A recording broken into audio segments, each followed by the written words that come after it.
All right. Good morning or afternoon, I guess. It's close to it anyway. It is Thursday, the 20th of May, 2021. This is a consultation with Mrs. Carter for the Dispatcher 101 training for beginners. So Zoom consultation. So what questions, Mrs. Carter, did you have concerning dispatching, independent freight dispatching?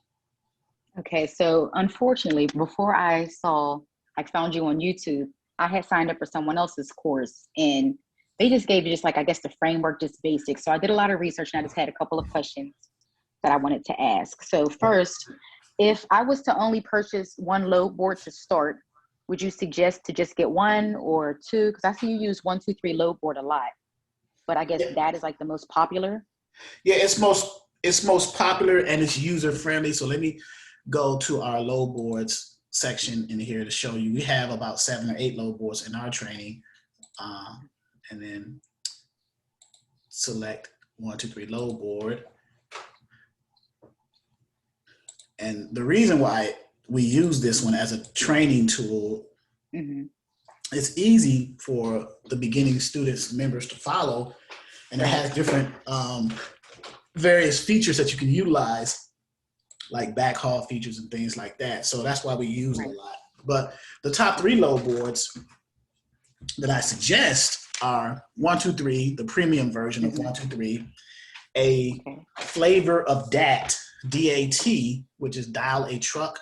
It's either DAT Pro, DAT Express, DAT Power, DAT Trucker's Edge, one of those. And you have carrier level logins for load boards, and you have broker level logins. So that's number 2. And then truck stop, internet truck stop. It used to be called internet truck stop, and now it's just called truck stop. So you have 123, a version of that, and a version of truck stop. The version of truck stop is either truck stop, the regular truck stop, or truck stop pro. So depending on if you're just using it as a carrier or as a dispatcher, then you would get only the carrier level type of login for that. Okay. So, but those are the top 3.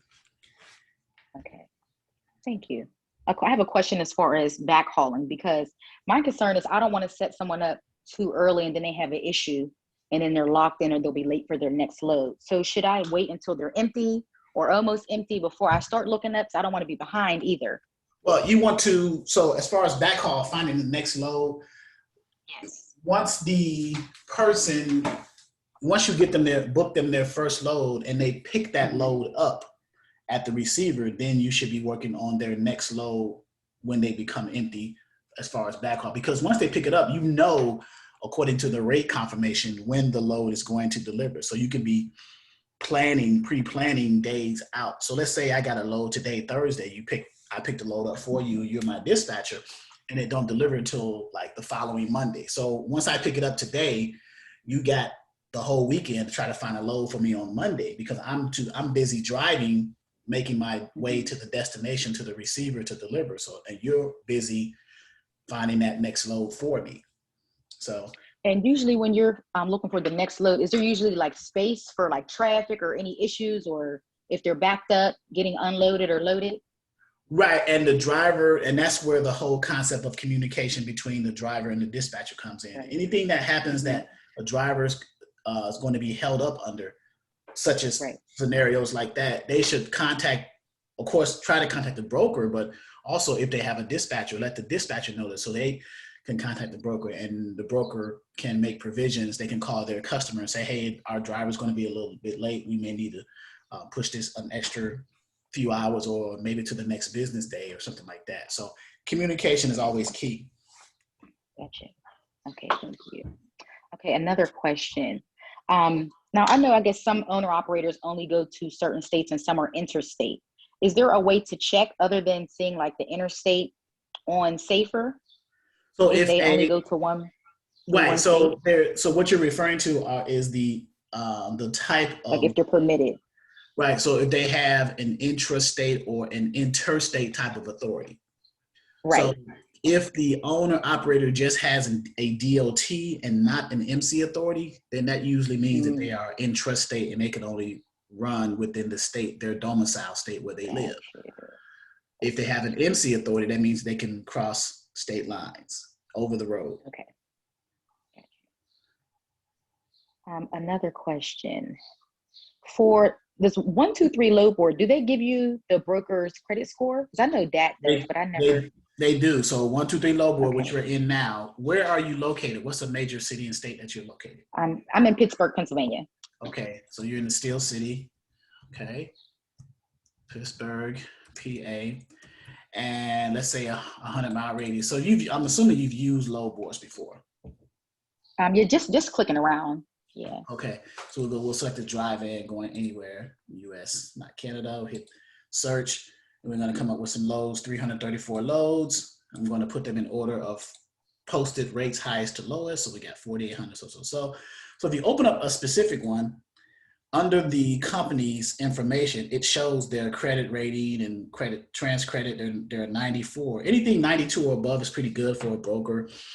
They're factored through Thunder Funding. They're factorable. They have an A rating as a broker.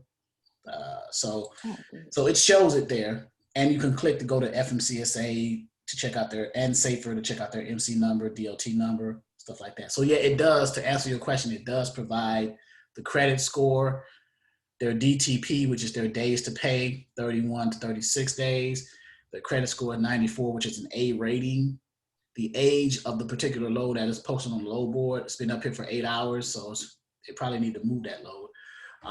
So it does provide information about that for you in different tabs. Like the beauty of 123, it has a backhauls tab, so you can look for backhaul loads. It helps you. Okay. So. Oh, that's good. And I read that for a broker's credit score, like 85 and above is good. Or should we stick like 92? I usually say 92 or above, but 85 is the below the beginner standard. But I usually say 92. And brokers have ratings. They have an A rating, a B rating, an I rating. I as in Isaac, which means that they are reluctant to report some of their information that's a matter of public record. So they receive an I rating. They have an N rating, N as in Nancy, which means that the brokerage has only been operating, their authority has been active for only a year or less. So that's an N rating, N as in Nancy. So. Okay, as far as invoicing, as a dispatcher, should we create an invoice for the carrier so that they can send everything over to the shipper? And then we invoice the the carrier as well? No, it doesn't work that way. That's actually extra work. But as far as the independent dispatcher, you're gonna invoice your carriers. Once your carrier gets paid, then you invoice them for payment either through Square, PayPal, or whatever invoicing software that you're using, QuickBooks, whatever you're using. And then the carrier will pay you once either their factoring company, if they have one, or the broker pays them with one of their broker options. So you get paid after the carrier gets paid, or sometimes while the carrier is being paid. I've had carriers pay me because I was in relationships with them for a long time. I've had carriers say, once I booked the load, they say, go ahead and invoice me. I can pay you because I know I'm going to pick this load up. I know I'm going to deliver it. So go ahead and invoice me so I can pay you. So, but you have to build to that point. So. Gotcha. Yeah. Now, I know the carrier does have to send like the BOL and other specific paperwork to the broker, but do they also need an invoice to send to them, or that paperwork is fine? Yeah, so what the carrier sends is when they deliver and get their information, they'll send their rate confirmation, their carrier invoice, a W-9, and a notice of assignment if they have a factoring company. So either they'll send that directly to the shipper, or if they have a factoring company, they'll send that to the factoring company. So the carrier needs a copy of the signed bill of lading, which is now a POD. What a bill of lading is when the carrier first gets to a shipper to pick a load up, they get the BOL, the bill of lading, which itemizes everything that's going to be loaded on that trailer. And then the shipper signs for everything, make sure all the pallet counts were good, nothing was damaged prior to leaving the facility. And the carrier should make sure, and if there is any discrepancies, they need to take pictures and call the broker prior to pulling off the dock. So that's the BOL. And then once they're transporting that to the receiver from the shipper, they get to the receiver, and the receiver verifies that everything that they've picked up from the shipper has been delivered in good condition and everything's accounted for as far as pallet counts and things like that. So then they sign the portion of the BOL for the receiver, justifying everything was good in good condition. And then that final copy of the shipper and the receiver signed BOL now turns into what's called a POD, proof of delivery, because now your trailer is empty and you've delivered the freight. So the carrier uses that as an invoice as proof that they've done their job in order to get paid either, again, by the broker or the factoring company. Okay, thank you. So I did see online that some people have like a non-complete contract so that the carriers cannot work with like brokers that you connected them with. Do you think that's necessary for me to have one of those? No, like it's in the not package? necessary. You cannot avoid that. No. That's not going to happen. That's not, yeah, that's too strict. Okay. Carriers will be reluctant to work with dispatchers who put those things in their contracts, because if I'm a carrier, I'm gonna say, why would you prevent me to go with other brokers brokers can work with any carriers, just like any carrier can have any number of dispatchers that they can have under their company. Yeah. Okay. Yeah. So. Okay. And one other question. So what would be a situation where a carrier would get like an advance for like fuel costs or fuel surcharges? If in the case either of a factory company or a broker, if they offer that as an incentive, like with factory companies, some factory companies offer those types of incentives in order for the carrier to sign up with them. Fuel advances, fuel cards, discounts on tires and things like that. So that's the situation. That would be a scenario there. And sometimes brokers offer fuel advances, but they're gonna deduct it from their rate from the pay once they deliver. They'll give you a fuel advance to help cover for fuel, but they're gonna take that out of the what they're gonna pay you in the end. So. Okay. And do you think that if you get like a newer carrier that you should set them up with a factoring company? Or you should recommend that they get one, yes. Okay. Now it's not your responsibility to set them up. That's theirs. Now, if you have an affiliate relationship with a factory company, then you can bring them on board to the factory company that you have an affiliate relationship with, so you can get a kickback for that, and then bringing that carrier under there. And also too, an incentive for that is if you have an affiliate relationship with a factory company, you bring a carrier on who does not have factory.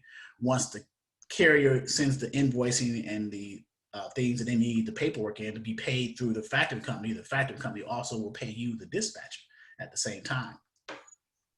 Okay. I think, one other question. To sign up for a 123 load board, do you have to have like a DOT or MC number for that, or we can sign on as dispatchers? No, every load board requires an MC or DOT. MC, okay. Yeah, right. That I know of, yes. So you may have some dispatcher load boards that's come out, but with dispatcher load boards, they may not have the same bells and whistles as the normal either carrier or broker level load boards. So it wouldn't benefit you, as a business. Gotcha. Okay. Well, I think that's all I had. Thank you so much. All right. So I apologize that you didn't get the training that you received. Me too. But I have been telling everybody about your course because your course is wonderful. Just from seeing things on YouTube, and you're not over expensive. Some people will charge thousands of dollars and they give you barely anything. I paid hundreds of dollars and I got a PowerPoint with 5 slides, and it was not a good situation. So I just had to research and do my own to try to find the information. Wow. But yeah. That's unfortunate. I don't know. I know. I was like, why didn't I find this course first? Yeah, I do trainings 3 days a week, access to about 6 or 7 load boards, tools and resources, forms and documents, everything that's in our back office. Everything that I didn't get. Yeah, and it's not as developed and technically sound and all the bells and the front end bells and whistles as these other trainings, which it doesn't need to be. I just want to get straight to the point. I don't need to be all extravagant with it. Just try to fluff up the price. That's not I'd rather give you what you need when you need it and for how long you need it for. So, I mean, it's as simple as that. So, and, you know, I just offer, you know, ongoing trainings, recorded trainings, tools and resources, forms and documents, load boards, ebooks, glossaries, 3 days a week. Yeah, I purchased your ebooks. Those are really good too. It was a package and you get like 4 of them.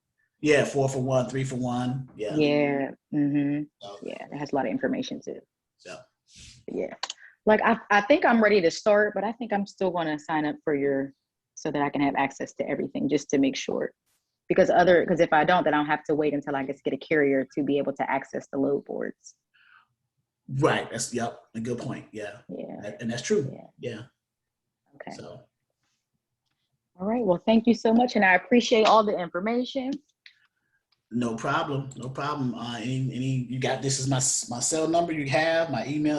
I think you have. Yeah, I just sent you the Zoom link, so you have the email. So anything outside of that prior to joining, you know, even after you join, if you have any questions, just reach out. And I will. Thank you so much. All right. You're welcome. Bye-bye. All right, guys. That was a rather quick 30-minute Zoom training, but it wasn't 30 minutes with Mrs. Carter. She had signed up with a previous training and was not really pleased with the results of that, but she researched and reached out to us, Exodus Logistics Learning Center, LLC at yahoo.com, or Exodus Logistics Learning Center. Through her research, she came across our information and scheduled a consultation. And we just talked to her about some general questions she wanted to have answered, some more detailed and concise explanations of some of the things that she was told but didn't really quite get. So she presented it to us, and I think she was satisfied with our answers. So if you or someone you know that's interested in joining our training platform, Dispatcher 101 training for beginners, or if you need consultation, you can reach out to us. Come to our website, www.exodusdispatchingandtraining.com. You can reach out to me either through email or phone. Email is exoduslogistics with an S, LLC at yahoo.com, or the phone number 757-515-1684 or 757-695-9565. So thank you guys for attending and listening to this, checking this out, and hopefully we'll see you in either class or consultations. Thank you. Have a great day.